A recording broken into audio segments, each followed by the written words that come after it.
Welcome to workshop 6, our final workshop. Today, I have the pleasure of presenting Dr. Pourzanjani. He will be presenting on advocacy.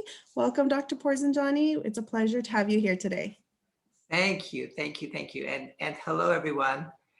Always a pleasure to connect with students. I was a faculty member for many years, and that by far was my favorite job. So got into administration because I felt that we needed to do more and do better and fix some things. But otherwise, I think being in the classroom was always the best. Let me give you a little background of who I am and why I'm here, and then I'll jump into the presentation. So I'm a ESL student, or I was, and first generation college student.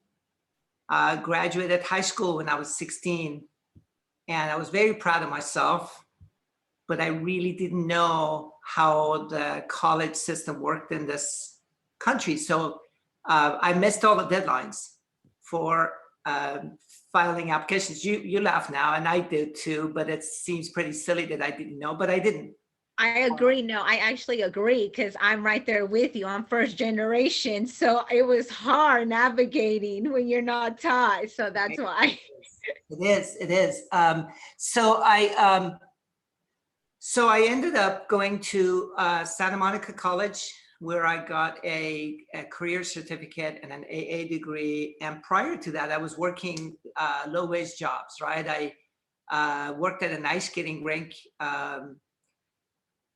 emptying trash cans and cleaning the floors. And my funnest job was to drive the Zamboni and make the ice. So if you've ever been to an ice skating rink, you know what that is. So after getting my AA degree, I got a job that paid me living wage salary, which was amazing. Like I had succeeded, right? I had a job that I could pay rent and have my own place and buy a car, and that was a big thing. So I wish that for all of you. Continued, got my bachelor's and master's degree, taught at many different institutions, but eventually as a full-time faculty, and then working in private industry. So I worked in leadership positions in high-tech industry, just when the .com was becoming a big thing, which is probably before most of you were born. So I taught 4 nights a week from 5 p.m. to 11:20 p.m. and then worked full-time during the day in private industry. Did that for a lot of years. And then I moved to a dean position, vice president position, and then I worked at the state level as a vice chancellor, and then came here as superintendent president. Many of you, I think, are first generation college students or residents here or from another country. I just want you to know, I'll just share a little experience with you that I think is very telling. When I was applying for presidency positions, I think I applied for 5. This was the 5th one. And I was always the runner-up, but never got the job until this one. And my mother told me, after I didn't get the job after the 4th one, my mom said, "Omid, you have done so well. We're so proud of you. But they don't give jobs like this to people like us." I want you to think about that, because that really it was hard, because I wanted to believe that I could get a job as a president. There was things I wanted to do. There was things I wanted to contribute. And my own mother was saying, "It's nice, that's nice, almost a pat in the back. You've done great, but that's enough."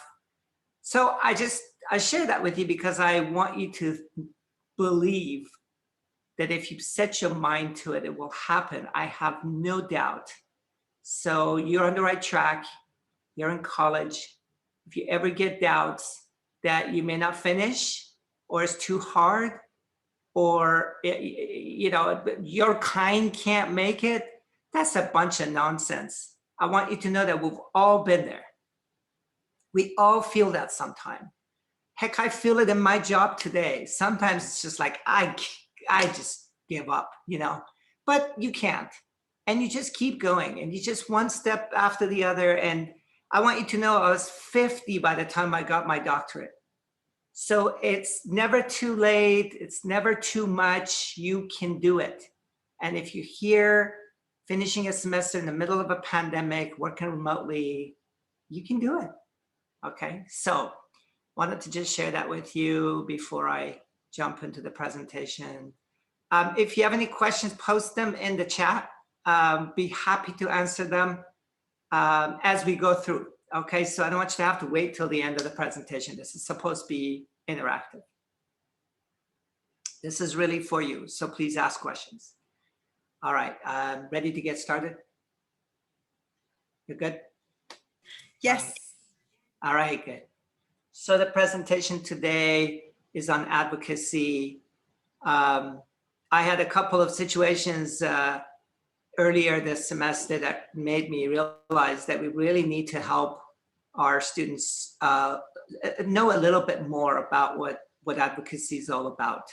I did some of this, a little bit of lobbying and advocacy when I was at the Chancellor's office in Sacramento, got my feel for that world. It isn't necessarily my favorite, but it's something I think that has to be done.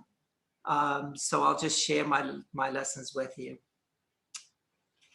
So let's go ahead and advance. As I said, if you're just joining, please put your questions in the chat and I'll try to answer as many of them as I can. And then at the end, we can open up for any kind of questions you may have, related or unrelated. I'm pretty open, so you can ask questions about anything. Happy to share.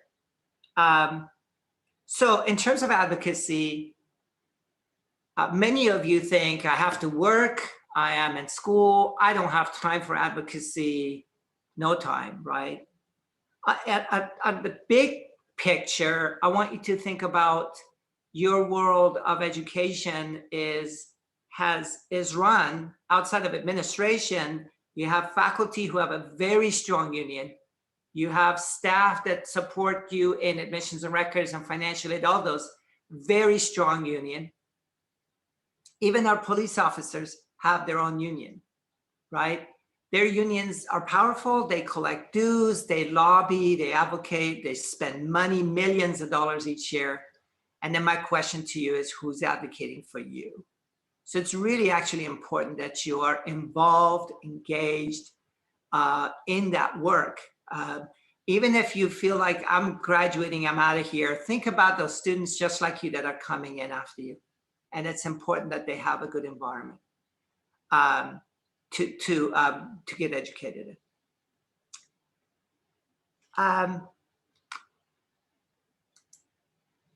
So I think even if you did it for fun, picked an issue and tried to advocate for it, I think it's a great learning opportunity. I think it builds confidence. You get to talk to policymakers, you get to talk to leaders, you get to ask for a meeting with me and chat. You can meet with board members, you can meet with legislators. It gives you confidence. It helps you get more powerful with your self-efficacy, developing your voice, helps you understand the system. Really, I think that's really important. Meeting policymakers, like I said, and build a team, build a coalition. It's a great way of building a network around you. By the way, those of you who think that you will get a degree and then automatically you get a job, I would have to tell you that having a network around you is just as important as that degree. You need both.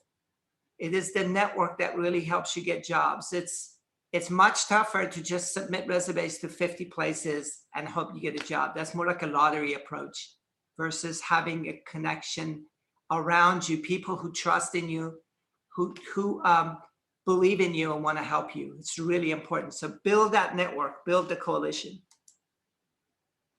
So different kinds of advocacy. You can advocate for yourself. Okay, so I'm going to pause here. I want you to think about what is that one thing, let's keep it to school related stuff, your job related stuff. What's the one thing that you would advocate for? You feel like your rights are not being honored. You don't have to say it, just think about it. Okay. Now think about a advocacy you would do for a group. Your groups, a group here, group in your class, your group in terms of your ethnicity, your place of origin, your advocacy for your religion. What is that one advocacy that you think you would do? Where do you think there is a deficiency for a group that you're affiliated with? If you feel open to share, put it into the chat. Love to see what you would advocate for. I might join you in that advocacy. You never know. Okay. And then lastly, I want you to think about what is the one thing you can think about in terms of the system, our higher education system, or the work that you have as a system, right, that we could advocate for. I'll give you an example. When you think about us being in the community college system, a strong point of advocacy for all of us is the fact that community colleges are the lowest paid education system in California. About 50% lower than CSU, many times lower than the UC, and even lower than the K-12.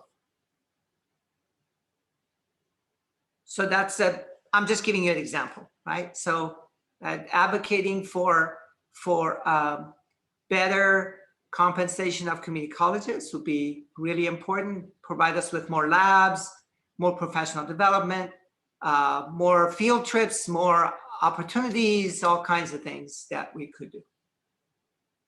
Okay, any questions so far? Just go ahead and post them in the chat. I'll respond.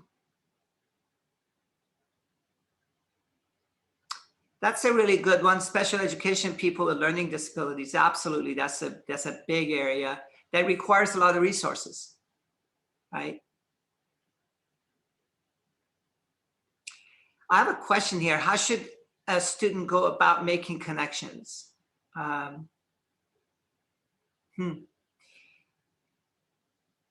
right, I'll give you some ideas, okay? Think about the companies you want to work for and go interview their executives. Go talk to them, go interview them. Say you're doing it for a class project, interview them, talk to them, connect with them.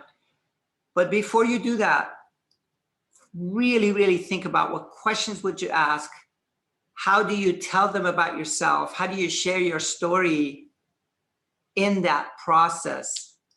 Read about them, learn about them, know about them, so that when you go learn as much as you can about their company, and then when you go interview with them, you're interviewing them. Remember, you're going to interview them for being who they are, right? And that is really a good way of making connection. It's somewhat of an easy way. Because if you came and talked to Shayla and said, hey, I want to go interview Dr. Pourzanjani, I would never turn you down, right? Never.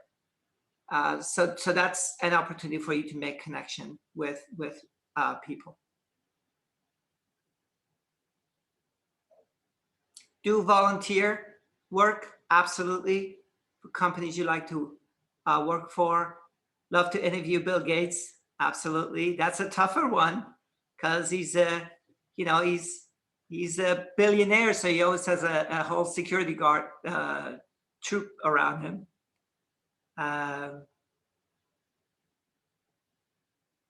Yeah, absolutely. Volunteer is a good way. If you're working at a company and you're in the low in the totem pole, ask the CEO if you can do an interview.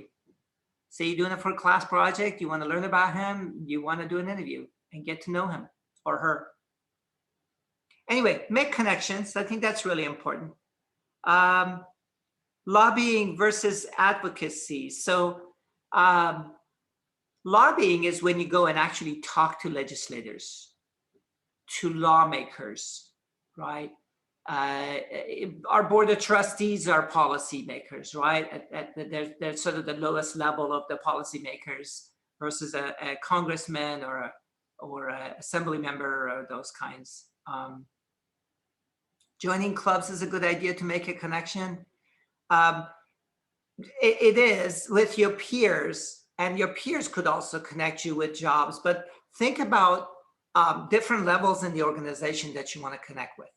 It makes a big difference. Okay. So identify a cause.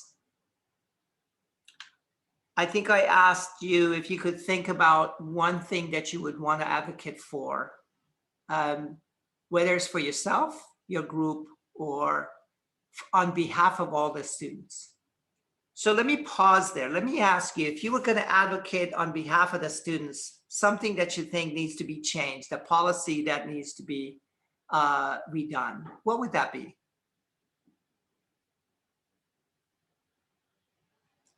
It's okay if you think everything is great and nothing needs to change. That's fine. It makes me happy, but there's got to be other things, things we need to change. Let me know in the chat.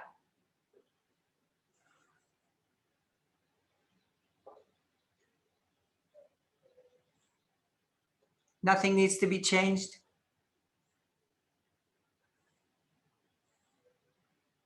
I like this. Let me think about your online world. You're in the online world right now. Is it something need to be changed?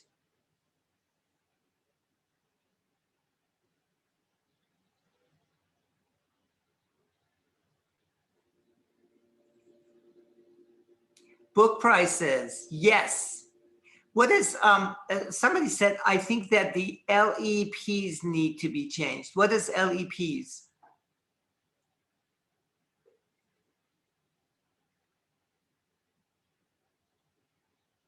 Somebody clarify that one. IEPs. I don't know. Book prices is absolutely a big one.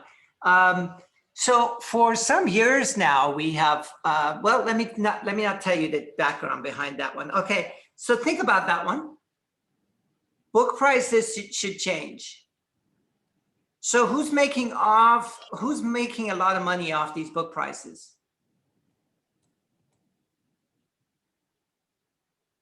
Go ahead and put them in the chat. Publishers, sure. Bookstores have a revenue. Pearson, yes, that's one of the publishers, right? Book prices are astronomical. They should be more affordable for students. Absolutely, you're absolutely right on. That's a great cause. Now, what leverage do we have with publishers to say you shall lower your prices? What do you think?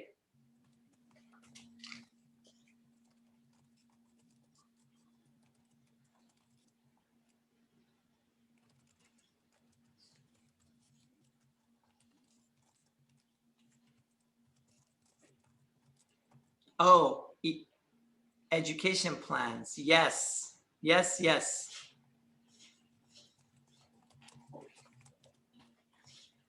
Doing more online versions, discount for students.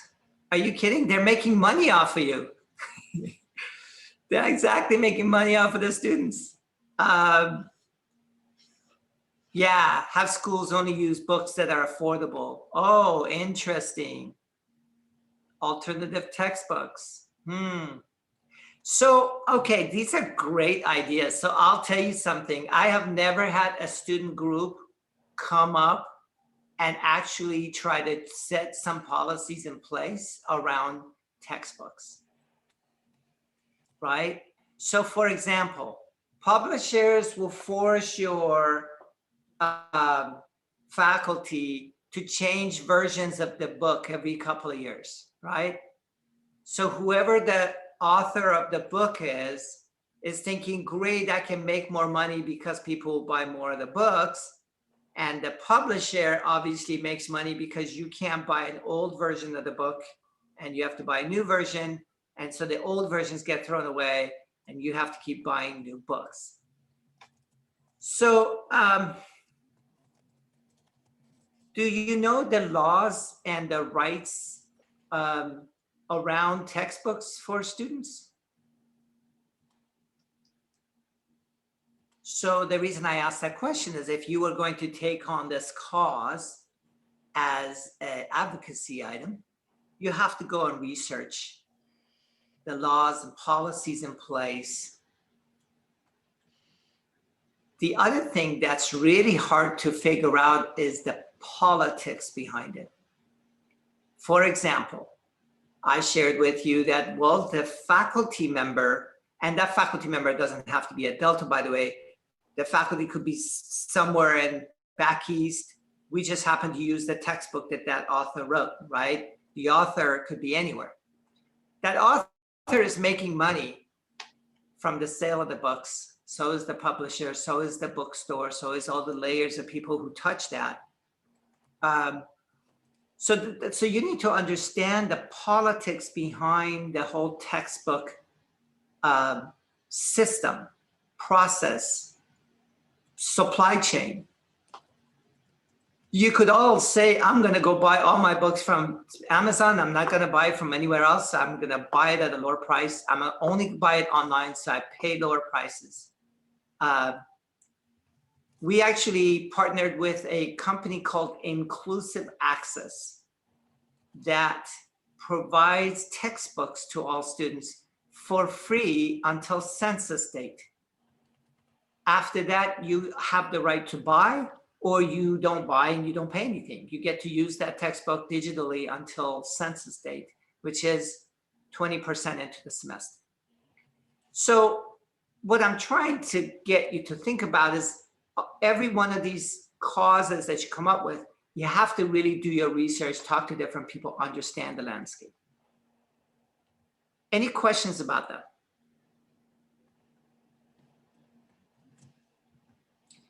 Also understand all sides of the issues. Someday you might want to work for one of those publishers, and then you actually want them to make a lot of money because it's your income, it's your salary, it's your bonuses. So, you know, there are people making a living on all sides of this. All right. So once again, now that we've talked a little bit, I want you to take a minute and identify 3 causes around you. And this time it doesn't have to be about school. It could be about the environment. It could be about transportation. It could be about food, be about anything. Think about 3 causes that you want to advocate for. And if you feel comfortable, put them in the chat.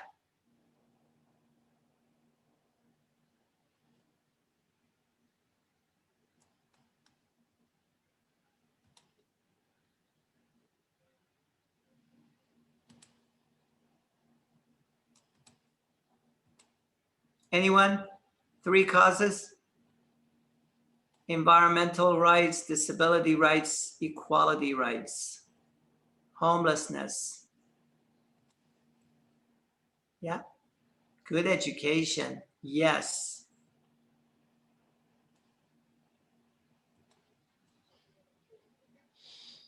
Yeah, these are great.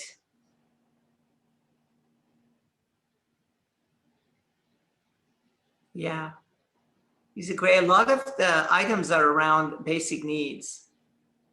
Higher wages, legalization of drugs, previously in prison, sure. Okay, these are good. These are great. All right, these are great. All right.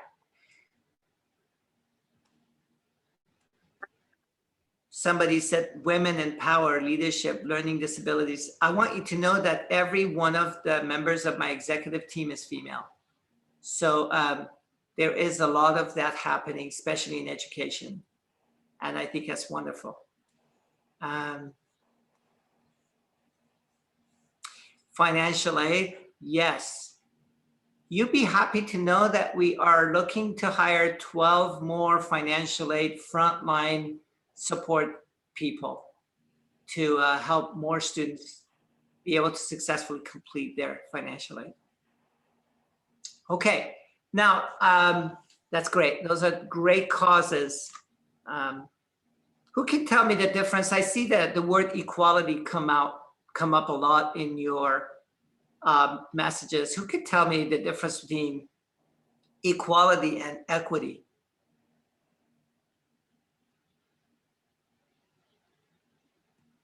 Equality versus equity. Anyone? No idea. Fair enough. Thanks, Mark.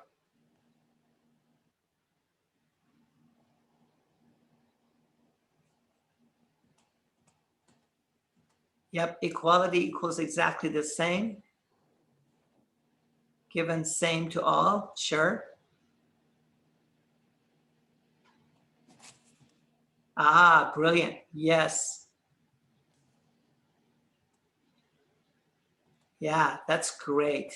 So I recently saw a little graphic on equality versus equity. I thought it was a funny one. It had the men's bathroom and the women's bathroom. And there was a long line in front of the women's bathroom and there was no line in front of the men's bathroom. How many of you have seen that situation? Yeah, okay.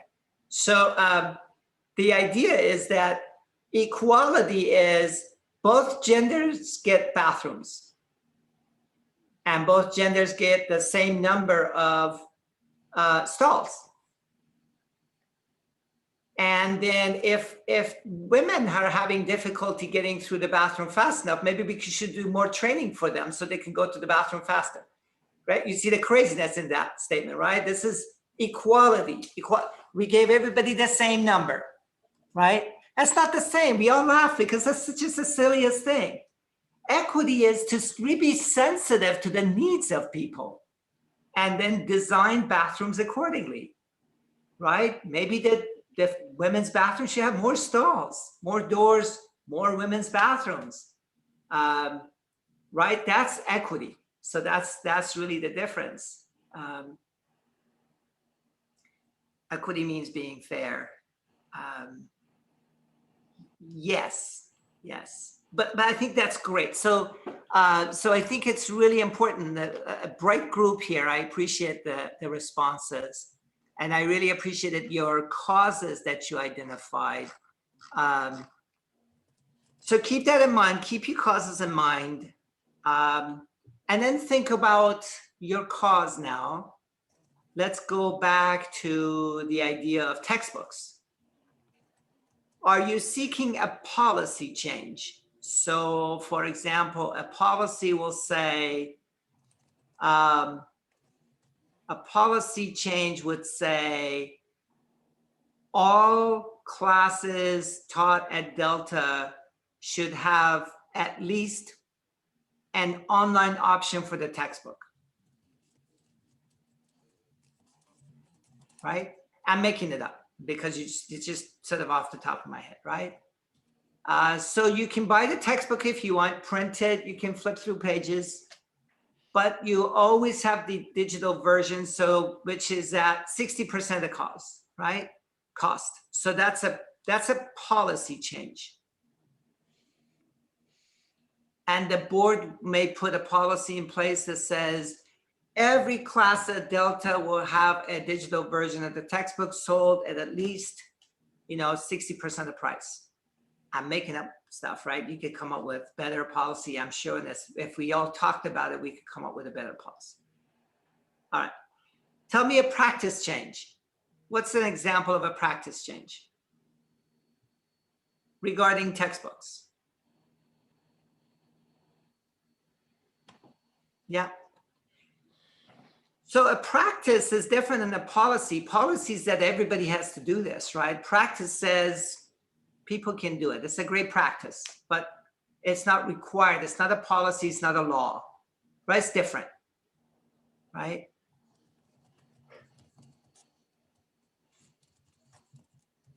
Other ideas of a practice. Yep, it will be a great practice for our faculty to research and find lower cost textbooks. That's a great practice. It's not a policy, it's not a law, but it's a great practice. And you're on the right track. So tell me an example of something that will have a one-time resolution having to do with textbooks.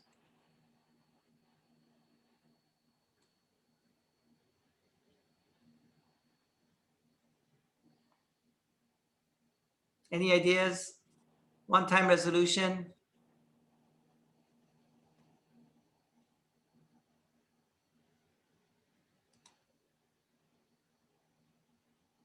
Yes, that's a great one, Angelica. That's a good one. School policy to pay for all books. That would require a lot of money, but that's a great, I love it. I love it. Yes, book vouchers, the library prices will never go up in prices. By the way, next week, our foundation for Delta College will have its first fundraising.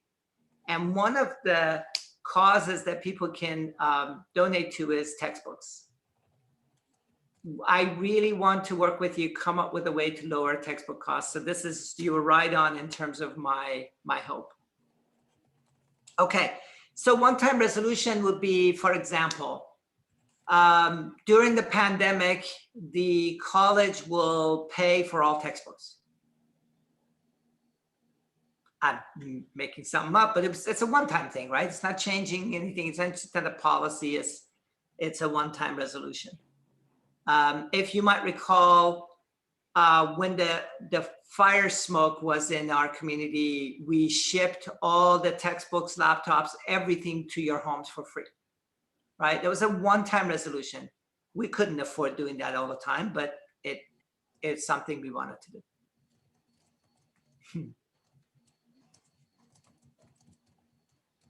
Yeah. I think the textbook is definitely something you could hopefully get all behind and really think about how you advocate for that. So here are some of the things to consider. Be really clear when you're doing advocacy, what is the outcome that you want? And discuss that with others. Make sure it makes sense. Don't just have it in your mind as a brilliant thing that nobody else should hear about because it's too brilliant. But think about it, talk to other people, get their ideas, be realistic, obviously, right? So if you said Delta College will pay for all of our textbooks forever on, where would that money come from? We're talking about, tens of millions, perhaps. So it'd be a lot of money. Where would it come from? And again, be really clear on the outcome and be realistic, right? Like I said. Okay. I'm reading your messages here.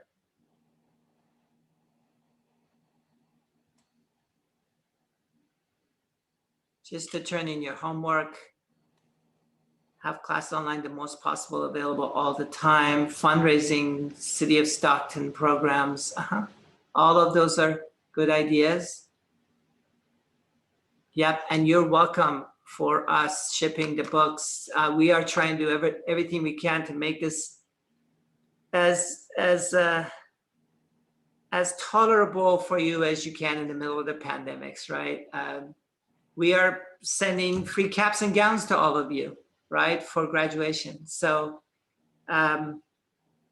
so if there are other things that you think we can do, please let me know. You can do that through Ms. Walker or others, but let me know. Oh, I'm glad, Carmen.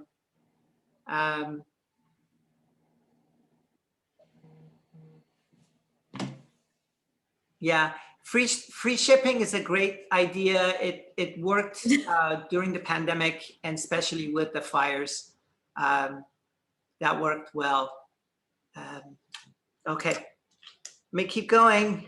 Okay, now I want you to think about your causes. Textbooks is a great one. Now I want you to think about how would you describe the outcome in one sentence?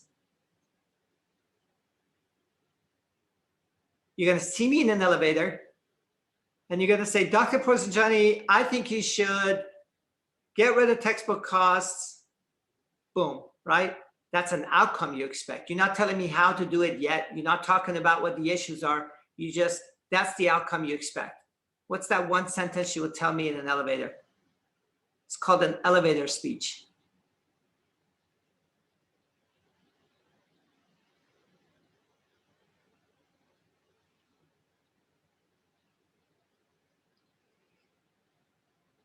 I'm reading your messages here.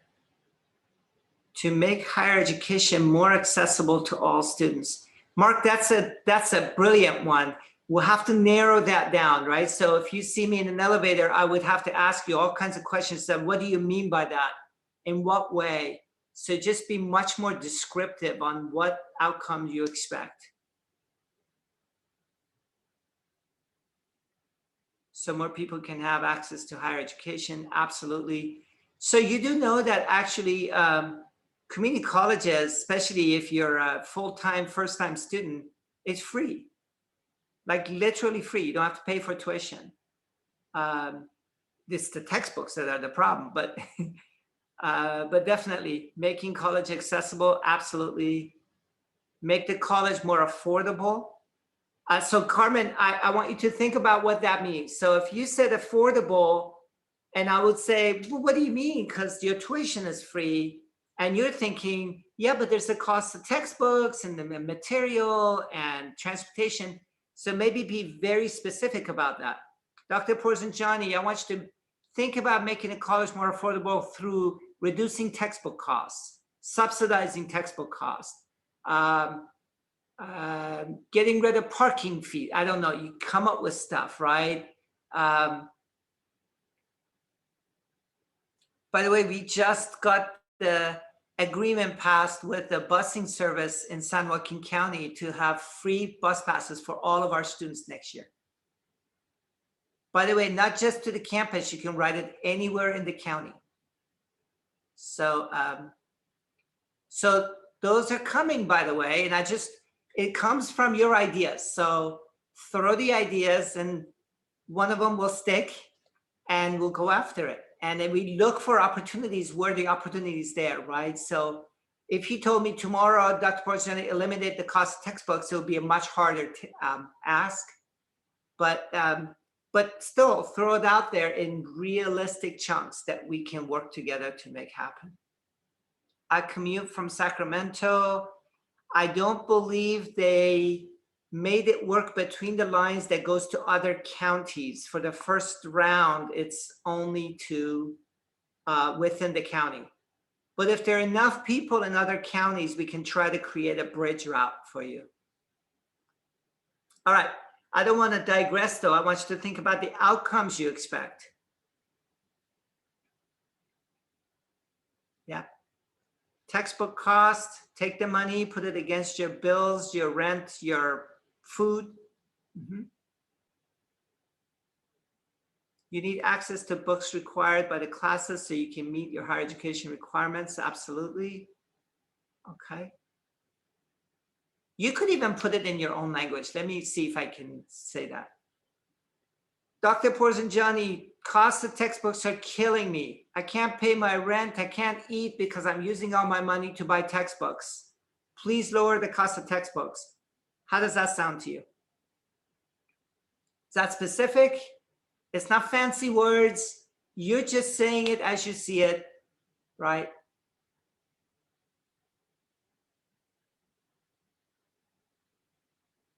Susan, what's hard? Coming up with the statement?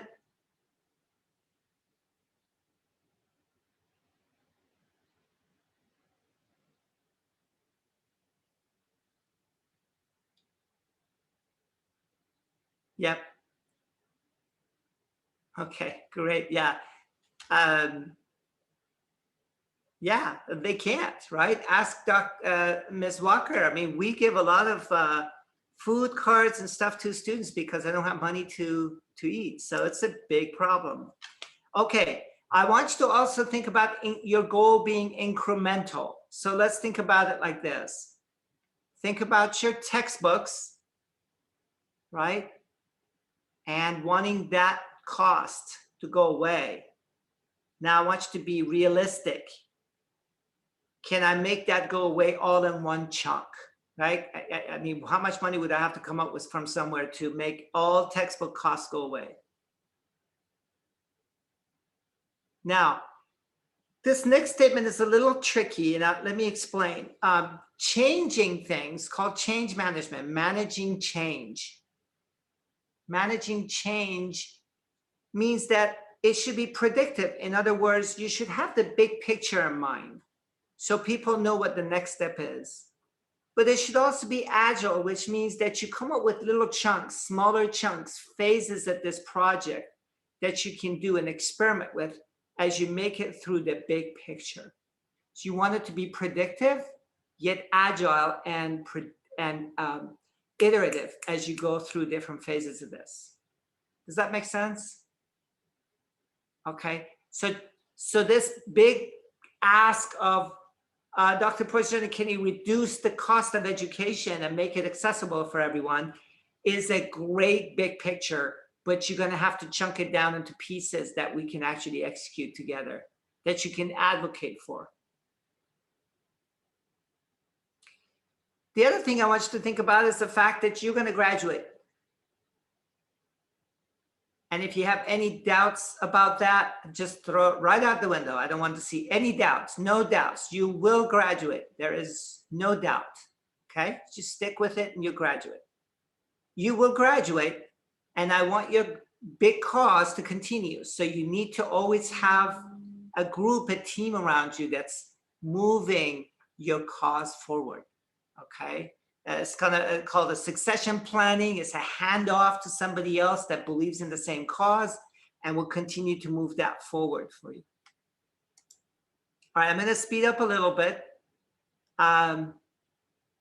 So think about the book cause, getting rid of book costs, and think about what would be, Carmen is already with us, reduce the price of textbooks.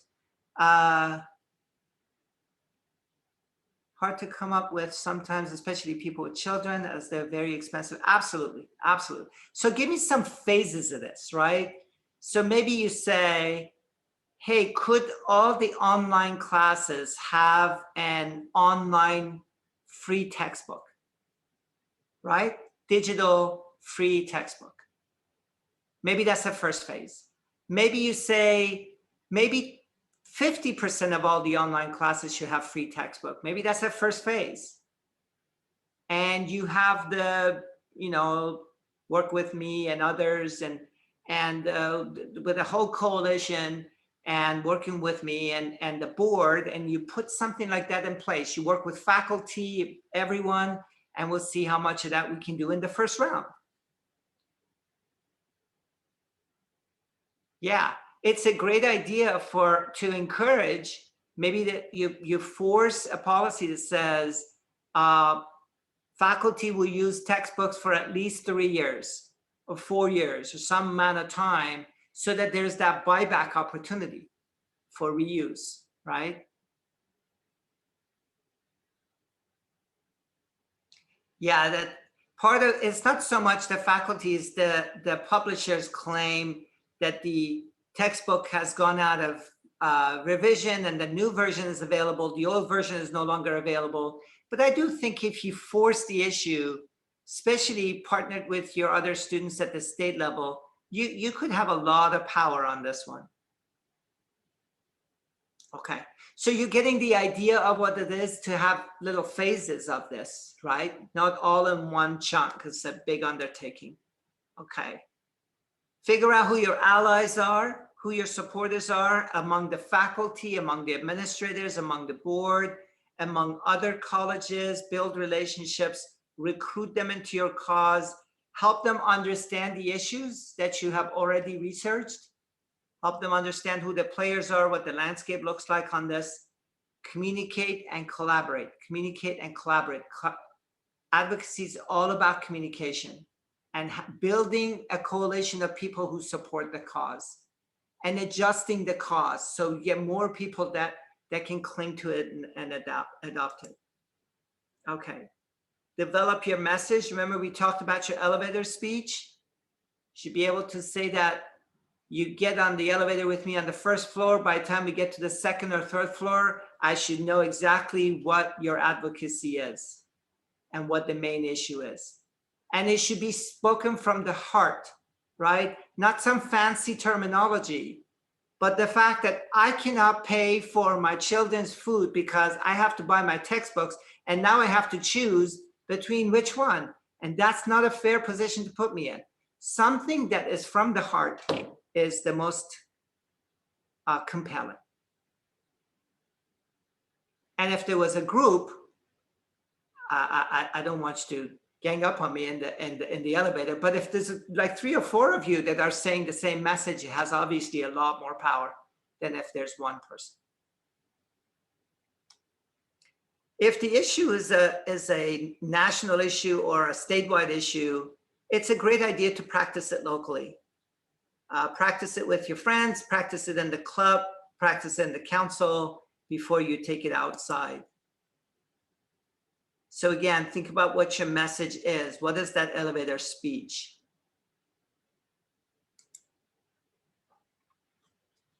All right, so here is a list. I'm not going to read through all of it, but just take a minute to read through the list.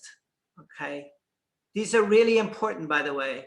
For example, make appointments. Be respectful to other people's times. Policymakers, decision makers, be respectful. Be brief and to the point. When you get 15 minutes, don't go into 20, 30, 40, 50 because you just are not letting go. Be respectful of their times. Propose solutions. Don't just go complain. It's really important that you actually do your research and propose some options that have worked other places.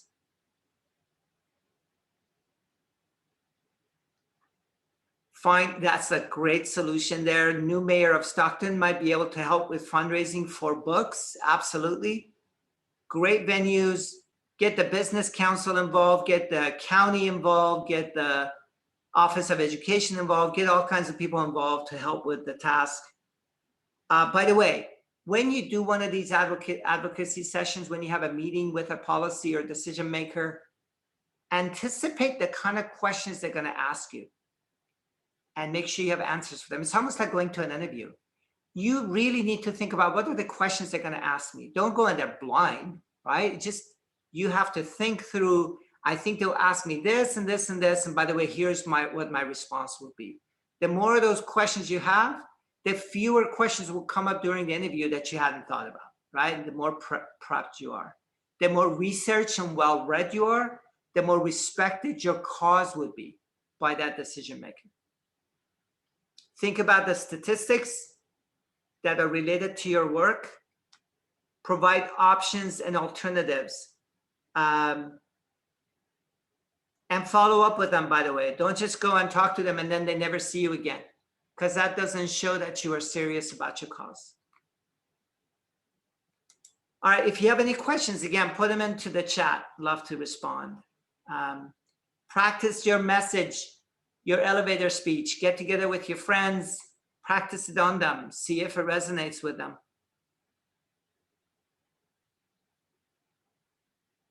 Yeah, excellent. You know, when you talk to policymakers about, for example, elimination of textbook costs, think about the additional number of people that could graduate and finish their school if they didn't have to pay for textbook costs, or if they didn't drop out of school because they couldn't pay the textbook costs. And what is the economic impact on our community if more people could graduate from college and get those better jobs, right? Tax revenue would be higher. You have higher number of middle class workers. You have a higher economic standards. So all of that is very positive. All right, almost there. 3 more slides. Be assertive, not aggressive. You all know the difference there. You want to be strong about your message, but you don't want to appear rude and aggressive and mean and ugly. You don't want to beat up your decision maker or policy maker. You want to help them understand. This is an education more than anything else. It's an education. And you don't help people learn by beating them up. Hope that makes sense. You wouldn't want that in the classroom, right? And so you wouldn't want to do that in a setting where you're trying to help people understand the cause. Listen to their sides, understand the issues they're raising, and follow through. Like I said, make sure you follow through with them. If they ask you some questions, they ask you to come back, follow through with them. All right. once you have a meeting with someone and they say, oh yeah, we're going to do this and we're going to do that, and I'll promise you we'll do this, make sure you document those things. So send an email back to them and others and say, this is what we discussed. This is what I understood. Is this correct? So that's documented, any kind of agreements. Even when you're meeting with them, communicate back. I think you're saying this, is that right? Because sometimes we are so stuck in our own ways, we hear what we want to hear, even if the person didn't say that. I wonder if you've been in that situation. Well, we all do that. We think we heard something else than what was said. So really important to be accurate and repeat back. Did you just say this? Is this what I think you said? All right, last slide. Last slide. Give credit to other people and they'll give credit to you. So if there's a win, give credit to others. Everybody knows who did the work and they will give credit for you, to your work. So acknowledge the people who helped you, acknowledge the wins. Don't just keep moving to the next thing without acknowledging the successes and the wins. I'm not the best person at this. I need to remind myself of this all the time.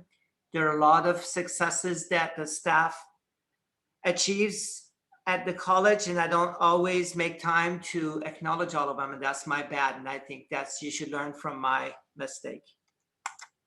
All right, almost out of time. Questions?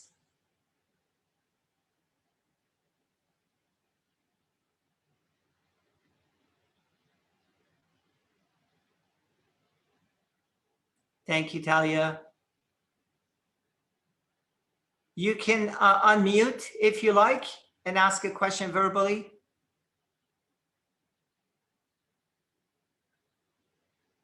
Thank you, Brenda. Some of the proposals that we're working on is the question from Deanna.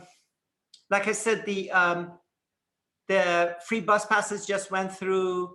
The one that I took to the Board of Supervisors this morning and to our Board of Trustees last week, which was to create 1,000 internships for our students and for Delta to pay you as you go through those internships. So the Board of Supervisors approved to contribute $2 million to the $2 million that Delta had put forth. So now we have $4 million for 1,000 internships for the summer. So that is the recent thing that we're working on.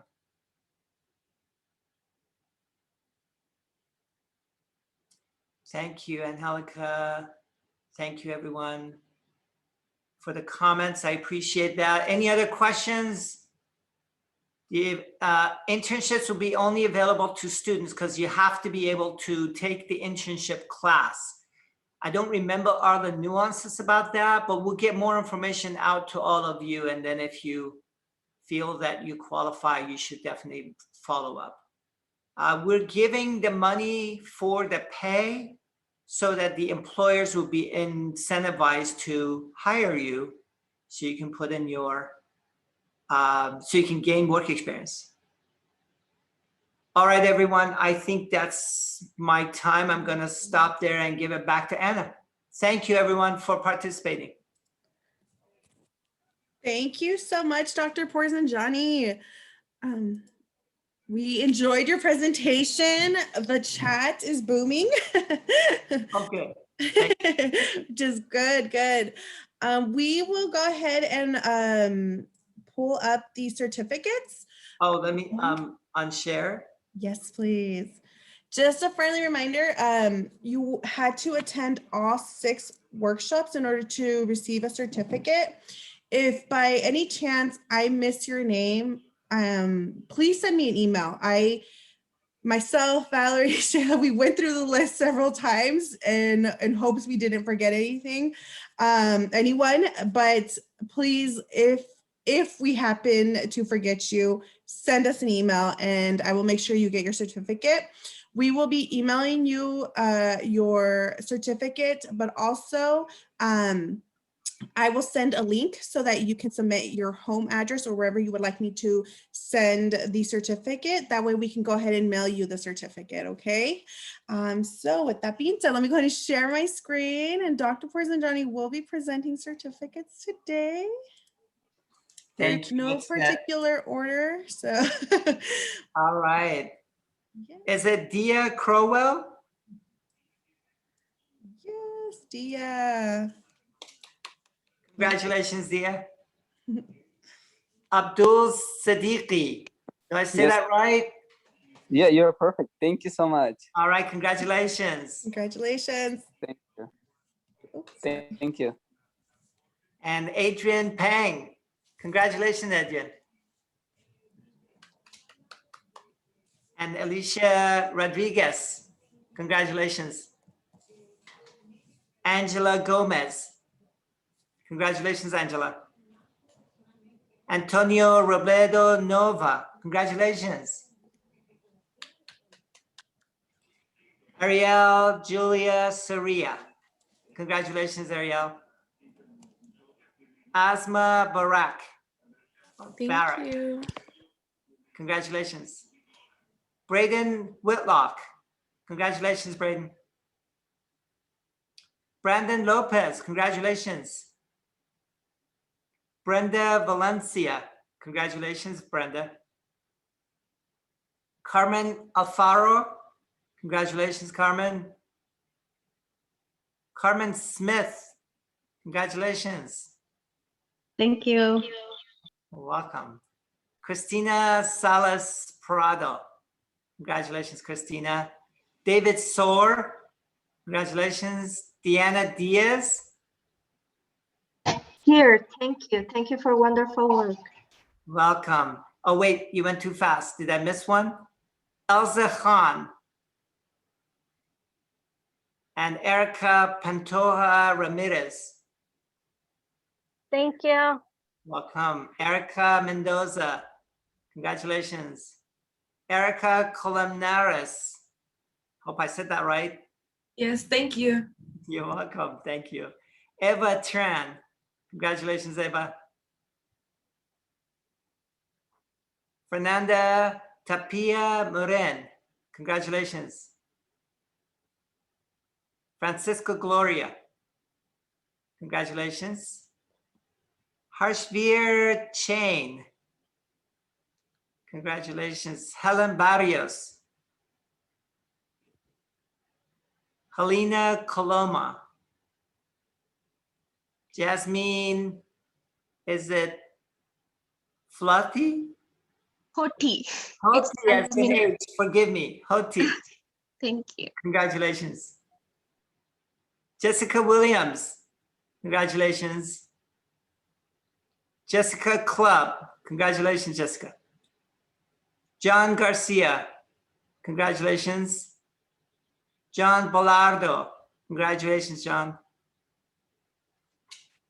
Janisha Jones. Congratulations. Juana Heredia Lopez. Congratulations. Karavi Riar. Q Lee. Christy Constantino. Lokan Nasile Miller. I know I didn't say that right, sorry. Lizette Bureleza. Luis Pedraza. Linda Morales. Melanie Guamatata. Did I say that right? No, but it's okay. Thank you. How do you say it? Meilani Gumatau. Guamatau. Thank you. Mark Castaneda. Thank you. You're welcome, Mark. Congratulations. Me, Linda Nunes. Myra Retana, Yes, thank you so much. congratulations. Neil Jerome Arcelana, Thank you. you're welcome. You have to help me with the first name. Is it Nanj? It's Gaunjua. Namjua. Gaunjua. Nanjua. Yes. And the Tao is the last name. Yes. Okay. Congratulations. Thank you for Thank you. helping me with that.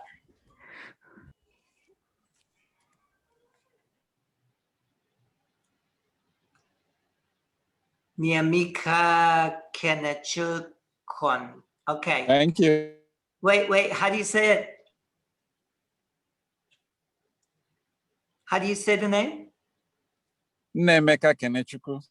Oh, thank you. I have to practice that one. Congratulations. Thank you. Parneet Kaur, Thank you. welcome. Congratulations. Kong Lee.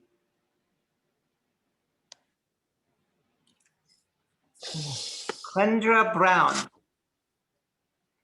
Thank you. welcome. Sahira Khan, Thank you. welcome. Congratulations. Cecilia Soy.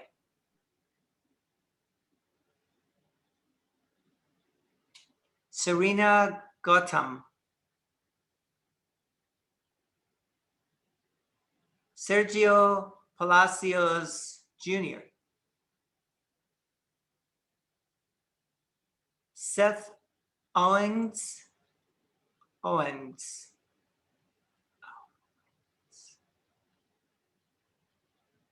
Shaista Ghani. Thank you, sir.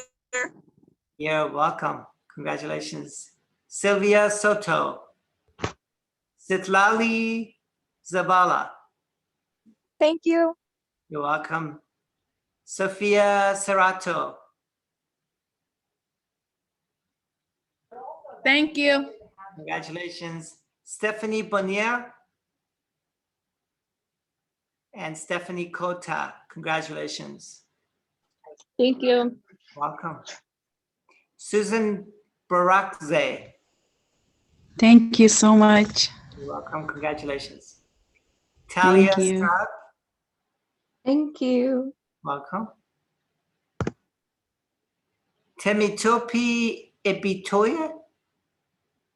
Thank you. You're welcome. How do you say that? Yeah, Temitope Ibitoye.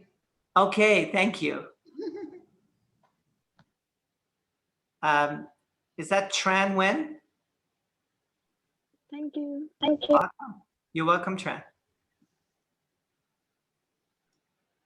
Umaima Mohsen. Thank you. You're welcome. Veronica Flores Diaz. Thank you very much. Great workshop. You're welcome. Thank you very much. Congratulations. Viridiana Gonzalez and Yer Tao. Thank you. Welcome. Congratulations. Yesenia Flores. Yvette Brito. Yes, thank you. You're welcome. Congratulations. Zahir Aziz. Or is it Zahir? All right. Congratulations. Diana Rodriguez. Or is it Diana? It's Diana, I guess. Oh, Diana. You know it's me. Diana. That's I was like, what I get one. Sogo Asadirad. Thank you. You're welcome. Congratulations. That was all the certificates. All right. Congratulations. Thank you guys all so much. Like I said, if I happen to miss your name, please let me know. I'm human. So I will double check. So just send me an email and I will go ahead and double check and make sure everything is squared away. Also, I wanted to ask if you guys can please fill out our survey so we can improve our series and get some feedback. So please fill it out. It's 12 questions or 11 to 12 questions, super quick. So please give us some feedback. We want to make sure that you guys are enjoying the leadership series. We bring it back next year. So please fill that out. Also, I wanted to thank you guys for attending and participating in the leadership series. It was 6 weeks, and we have our bonus workshop. Here, let me go ahead and share that with you guys. Here we go. I have a question.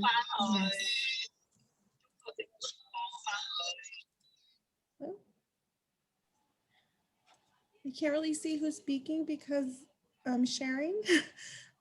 If you want to go ahead and put the question in the chat. Yeah, if you can put your question in the chat, that would be great. Thank you. So we have our a little bonus. It won't count towards the certificate workshop, but we're doing an interview preparation 101. Since you guys have gained all of this leadership skills, we want to make sure that you guys are able to use them and apply for positions, maybe apply for an internship. So please join us for this interview preparation 101, which will be next week. Same time, same day of the week on a Tuesday. I wanted to keep it easy for you guys to remember. It'll be about an hour and a half, so please try to attend. Once again, I want to thank you guys again for participating in the 6 weeks. I want to thank our presenters, Dr. Pourzanjani, the mayor of Stockton, Dr. Chelsea Pham.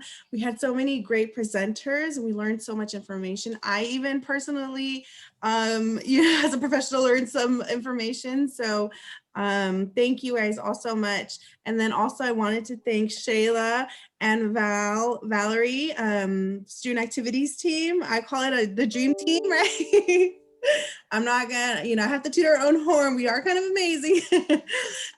So on the background, we're moving pieces while presenters are talking and taking attendance. So it's a big project for us. So please, I want to thank you guys and please thank them because I didn't do this on my own. I definitely had help from Shayla and from Valerie. So thank you guys all so much and congratulations on earning your certificates. Great job, everyone. Thank you. Thank you, everyone. Great job. Thank you for attending. Thank you. Thank you.